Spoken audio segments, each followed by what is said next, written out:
Hi, everybody. Is this working? Yeah, it's working. I lost my voice over the weekend. That happens when you have too many kids. Um, so we are best known as a machine learning company, and we do a lot of those models, have state-of-the-art results against a lot of companies. But I will not talk about this today. I will talk about what happens when you actually want to take those machine learning models and put them in production. And what happened to us is like we have our model, our big clients are huge companies, and internally they organize their architecture as a streaming services. We didn't have a clue what it means. And said to us, like, there's something called Kafka. Please integrate with us using Kafka. How to do it? We Google it up and let's figure it out. So what we are trying to find that moment in time, that was like a year ago, find something that is easy to integrate our model. We need to be able to easily write code because we don't have time to study Kafka and whatever those things are. It needs to be testable because it's going to break and I don't have time to debug it. Um, what happened later is we wanted to have automatic code generation as much as possible because we're doing AI and we are automating everything all the time and there are not enough people, not enough money. So that's what we do. And we want to have something that is well maintained. And what happened in the moment, we Google search it and we couldn't find anything for Python. The only thing that we could find were some kind of libraries that were basically Java API ported to Python, and nobody has the time to learn how to develop in Java in 2022, 23 now. So what we did, nice and simple, we said there's something that we like to use. It's called Fast API. Let's just copy it, but for Kafka. We know how to do it. We are old and we know how to build libraries. So we took Pydantic because we need some library to handle encoding, decoding. We took some library that takes care of low-level Kafka. We took something called async API to actually be able to generate all the documentation because nobody has time to write documentation. It has to be manually, automatically generated. And all those three things we call fast Kafka because we don't have time to make up a name. So let's just copy something and call it exactly the same. And the result was a library, which if you know anything about programming in Python Fast API, basically uses the same concept, but just slightly different syntax. You can consume some stream, something in input data. You can declare that some message has to be decoded from JSON. God knows how this is done. And when you put it to the output, the framework will do all this encoding for you. It just works. But what we did also, which is extremely important in production and development, we actually created in-memory Kafka broker, which means that we can run our tests completely without actually sending those things to the network, waiting for them to arrive. So we can quickly check everything in CI, everything works well, and it works fine. So that was cool part. And the best part was we don't have to write documentation because we've built a tool to just automatically generate this, send to a client, and they can immediately start integrating it. So it has all the points. We tested with our first client, worked well, and we said, well, it's not our core business, so let's just open source it and let's see what happens. Let's put one post on Hacker News saying, hey guys, we have some new tool, please check it out. And one post on the Reddit saying exactly the same thing because we're lazy, we just copy paste the whole thing. What happened, this thing just exploded. So 2 posts, 300 and something stars later, in a very, very short period of time, we got the thing that everybody was obviously Googling, but nobody could find it. But nobody has time to build it. It's actually not as simple as I said, but it's actually doable. You can actually do the first implementation actually quite quickly. So the question was like, what was the feedback? And the feedback was, we love it, but we need to support different protocols because we have something called RabbitMQ, SQS, whatever. JSON is nice, but it's not always something that we use. Can you please support protobuf and whatever else? We use a lot of HTTP services that we build internally. Can you just integrate it with us? Because we cannot really bootstrap 2 servers. We just don't have time for that. And when we read this thing, the one thing is obvious, and that thing this kind of tool is needed. Nobody said we don't need it. We just need some new features for it. And actually, those features are not some like tiny details. They actually needed functionality, and they can live with whatever the architecture was. We also had our own list of things. We are AI company, and we like to do AI stuff. So um, we like to play with automatic code generation and maintenance because we don't have time for anything. So we want to use large language models in production, but we want to use it in such a way that they can actually reason about the code. You cannot reason about the code as this code is very lengthy. So you need good abstraction library. And having the ability to actually change the API gives you very good tool to make language model works for the API, because you can change not just language model, you can also change the API. Whenever you have problems with abstraction, you just change the abstraction. It's easy to do. The code base must be small. Those things are very sensitive to the length. If something is too long, it doesn't work. You will not really see good code generation for Java because there's too much typing. And those machines hate to type. They love Python because Python is short. But if you use the wrong kind of libraries, it doesn't work because, again, there's too much typing. They hate to type. So we need to, in order to really actually make this thing work, we have to really work with high level of abstraction, and we need to make sure that the code base is small that is generated. The last part is actually maybe even the most important one. We need to be able to easily generate tests, because as a junior developer, everybody writes a lot of mistakes. Large language models are like junior developers. If you don't control them, they're going to produce a bunch of stuff that just like should not be in production. You have to make sure this doesn't happen. So we have to make sure that whatever we do in our API, we must be able to easily generate not just unit tests, but also integration tests. We have to make sure that we not only test function by function, but actually we can do the whole protocol and make sure that whatever was defined to be at the beginning, it should come, whatever has to come out at the end. And we have to do it automatically. So we had our own plan, and we wanted to say like the next version. But again, the internet is a miracle thing. I don't know if you use it or not, but it's just amazing. So what happens is we are not just getting a feedback community. We also get feedback from the guys that actually build something very similar, but for their own purposes. There is a guy that built a similar thing using a similar architecture, but not for Kafka, actually for MQRabbit. And we start talking about the things that he did better than us. We start talking about things that we did better than him. And at the end of the conclusion was we should just throw away in a garbage both libraries and just build a new one. So if you like Python and see the things that he did, basically the same infrastructure, just a different syntax. Now this is called handle, it's not called subscribe. Now everything else pretty much the same. So what we've been working on for the past 3 and some months, 150 commits later and 1,500 files change later, we actually built something called FastStream.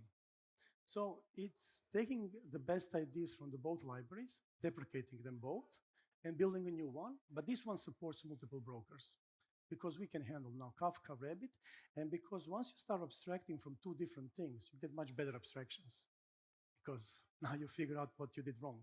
With one example, abstraction doesn't really work. You need more examples than one to actually be able to abstract. We have automatic pedantic validation, but not just for the latest version, for the old one as well, because, well, people get stuck with the old versions of the library and they cannot get rid of it. Automatic docs. Whoever had any experience with the clients know this is like the most important thing. You push the button, they get a new documentation generated completely automatically from the source code. It's intuitive with everything typed. So whenever you're typing in whatever your Visual Studio Code, your PyCharm, whatever you're using, you get code completion because it just works out of the box. And actually, the last part, which is just brilliant, and we completely stole it from Propan, it's a dependency injection system. If you know what it is, it works really, really well. I would say even better than the one in FastAPI. But that's not all. You also get set of knives, right? Testable. This is the thing that we did the best because we have quite experience in software engineering, and actually have very, very good support for writing very simple unit and integration tests. You can say this particular function should return this if this message happens, but you can also say the whole protocol. If you send a message here after some time, there will be a message there with this kind of content. And you can, I'll show you a little bit later. It's easily extendable with any kind of custom serialization, middleware, whatever. It's very easy to integrate with Fast API and whatever people are using. And the last but not least, and I'm going to speak a little bit more about that because this is the big, huge actually next step, it's build for automatic code generation. So I'm going to show you an example how it works. This is just a screenshot from the documentation that we have. You can click on Kafka, you can click on RabbitMQ. The broker will be different, everything else will stay the same. How you write code, basically saying if some message is on a test topic, please, it's going to be string, make sure this is a John, whatever. If you want to test it, you can say, please publish something, John, on that topic. Make sure that this thing was called once. Make sure there are no other calls. And you can write this kind of tests very, very easily. You can say these things were called, these things were not called. If this was called, it was called. And it's completely reusing mock library from unit tests from Python. So there's, again, no new API to learn. It just works. And the final thing is we built it as a proof of concept, and this is, I think, the biggest step that we did so far. We have automatic code generation, but not in a sense that please give me like a function and, I don't know, Copilot will generate for you. I'm talking about like, build me the full application. I have some task, and please make it work. Generate not just code, generate also the tests. Make sure the tests are passing. If the tests are not passing, please throw everything away in the garbage, try again. Actually, first try to fix it, and if you can fix it, then throw it away. Don't give me code it's not tested. At least something that is like has like 99% chance of actually being correct. So how does it work? I'm going to show you a tutorial, and tutorial is actually a common one for Kafka libraries. So the point is to generate two applications. One application actually going to Bitcoin, retrieving the prices of different cryptocurrencies and pushing them into some kind of Kafka stream. And another one waiting for the Kafka stream to come, reading message by message, always storing the context and generating the moving average in last 5 something prices. And we want to specify how to generate this kind of application. We would like to say, please create this kind of application. You need to retrieve cryptocurrency prices and publish it to some kind of topic. And you should do this every 2 seconds. And you're going to have to produce this as a JSON with the 2 attributes, price and cryptocurrency, some string, Bitcoin, Ethereum, whatever. If you don't know how to do it, these are 2 URLs. You just use them and you'll get something out. And this response will be JSON. This is how you can actually get stuff from it. You can just write it down as something that you would write to a junior developer. And use UTF encoded, yada, yada, yada. I'm not sure this is needed. You write it in a file. There is a command for it. About 1 minute later and 11 cents cost, you actually generate the full thing that you can deploy. It's being tested. With integration test, it has a full CI support. Everything builds when you push it to the GitHub. Make sure the tests are passing. If they're passing, it goes into deployment. What it generates, I'm going to show the end result. I will not show you every little step. The first step is actually specifying the application. So it doesn't implement everything, it just writes the API. I'm going to need these functions, this function is going to do this. Do not implement, just raise not implemented. But once it does, it actually reads the thing. So it's going to need a broker. There's going to be some application, and there's going to be some publisher on the new data channel. There's going to be some crypto price JSON, which has 2 components. One is price, non-negative float. Another one is cryptocurrency. And it writes descriptions and everything. This is all generated from the description that I just gave you. There is some huge function how to fetch and publish crypto prices all by itself. God knows is it correct or not. Who can tell, right? And there is something, say, application after startup. Please start doing this thing and move on. Is this thing correct or not? God knows, but we do have a test. And test is actually saying, you know what? When you start this thing, wait for 3 seconds, and after 3 seconds, there should be a message. There should be a message that is a JSON, and it should be identic decodable.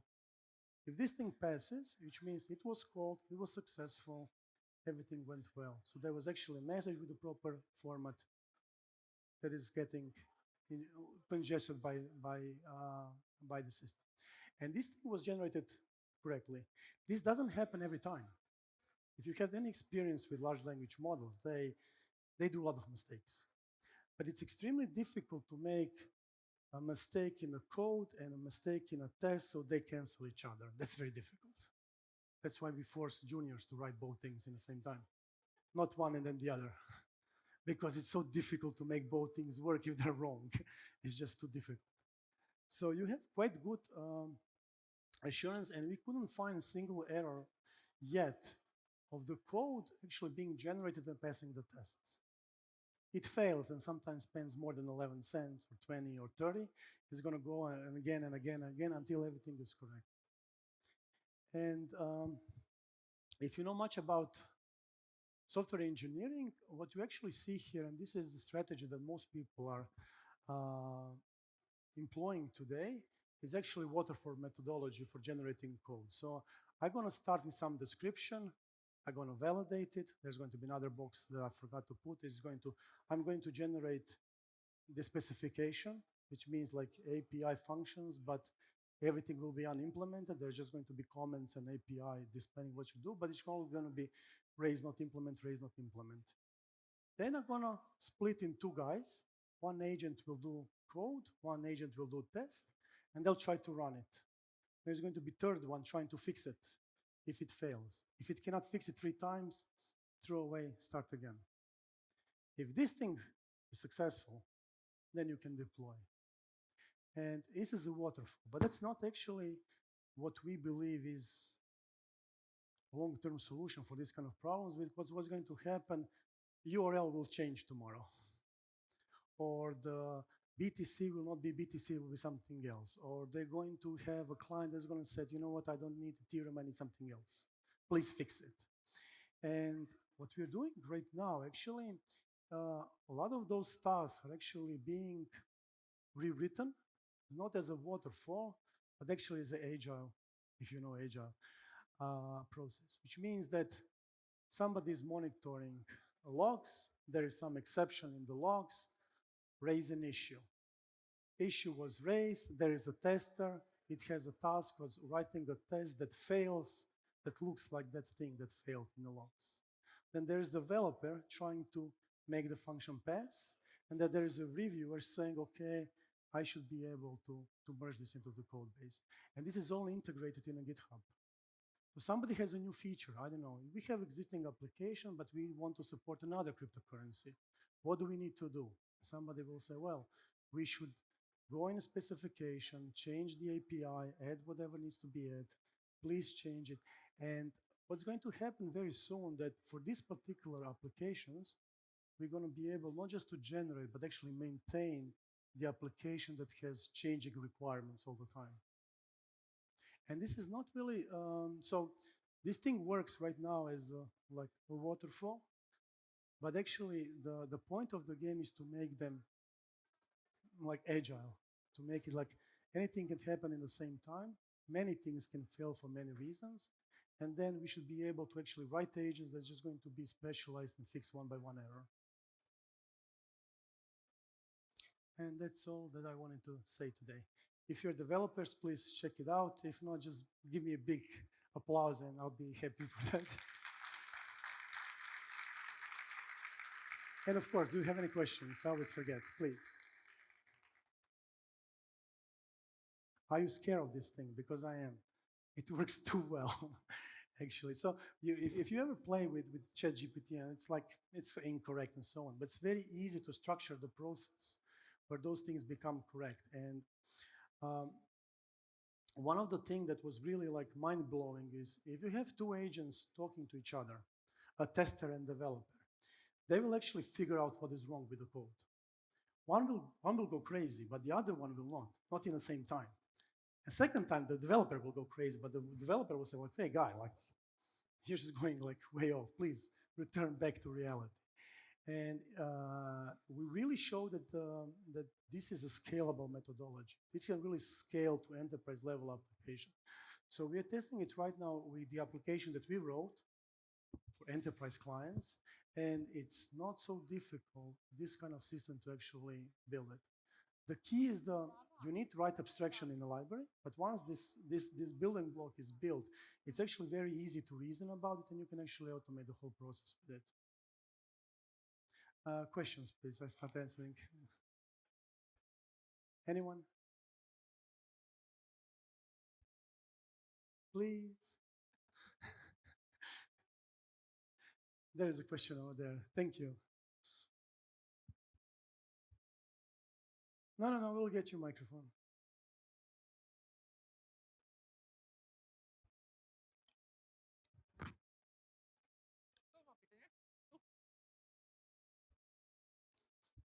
Oh, it works. Yeah, so my question relates to while you were designing the library, did you perhaps compare it and look at other reference implementations, such as Faust library in Python and Celery? Celery is not directly the same as this one, but Faust is. Faust was the great library when it was published, I think 4 or 5 years ago, but they had like deprecation message for a year and the code hasn't been touched for like 3 years or something. So it's not really maintained and that thing is just not going anywhere. So yes, we did look into it and like I'm lazy, I copy everything. I'm creative only when I have to. And even then I'm trying not to be. So yeah, first you read everything that exists because if the Faust was well maintained, we wouldn't go this way. But I cannot put in production something that like the code was not touched for 3 years. That thing is falling apart. Just nobody knows. And nobody knows because nobody is using it. Otherwise, like people will like, you cannot have system in production with 3 years old libraries. And all dependencies like moved on 3 years. So yeah, we did look into it. The most similar one was Propan, and we just merged together. And actually, and this is real community effort. So we do have people there, like outside of the company, they're maintainers. And if we agree that someone else's idea is better than ours, yes, we did merge it. We implemented. But a lot of those things are from Propan, a lot of things are from Fast Kafka originally. And we just we released this thing today. And today there was like, actually yesterday, we put the deprecation notices on both libraries saying, this is the way you should work, you should do it. And it's the fastest growing right now in this space in terms of GitHub stars and all those things. Any other provocative questions? Yes, please.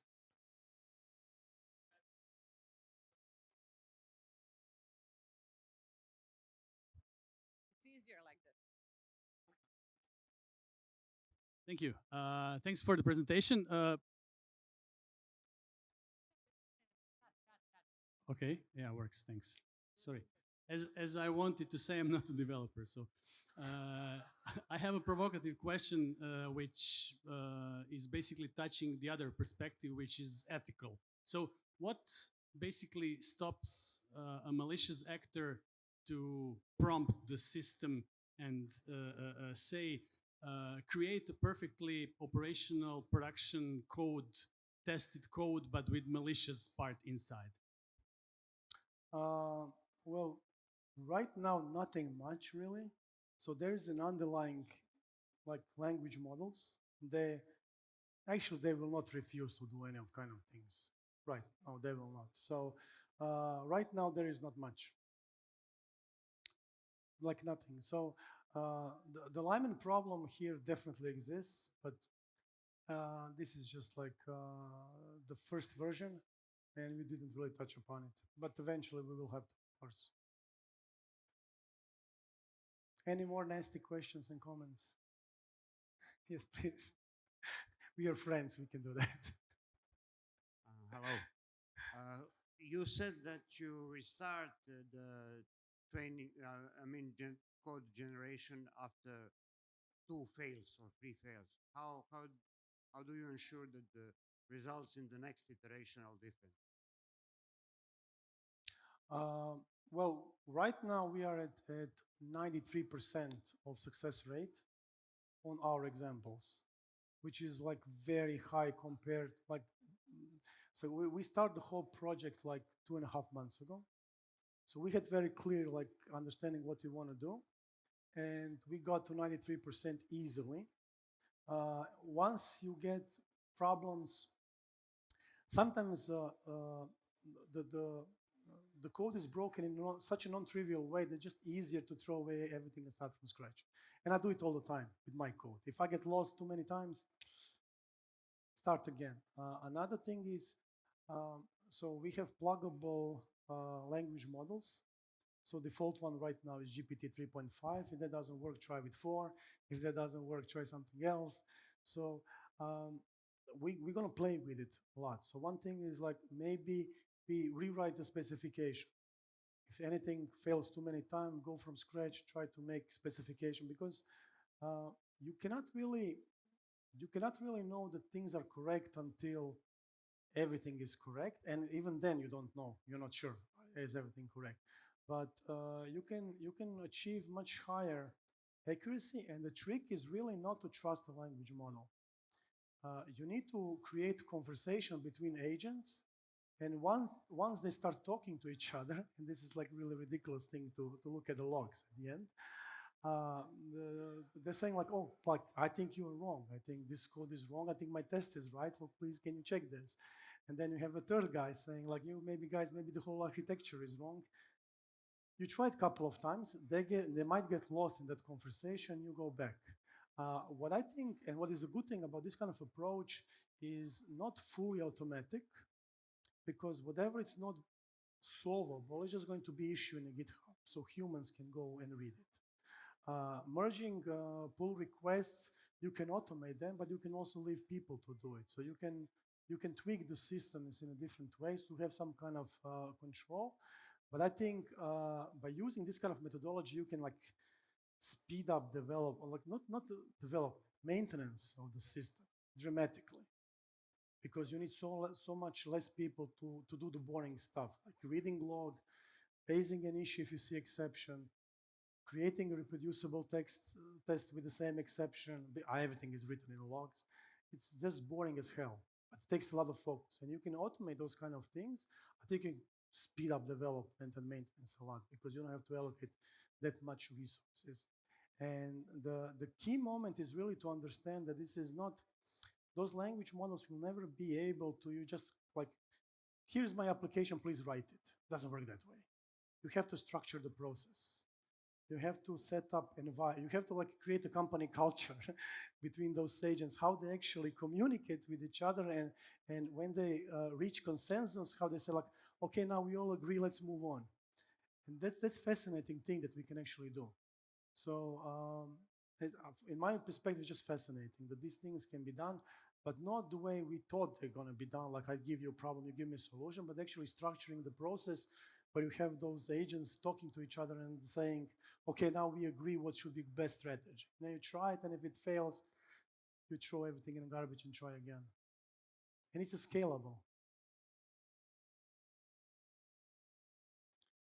Any more provocative questions?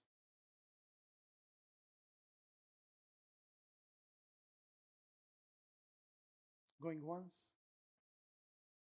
Going twice? Okay, solved. Thank you.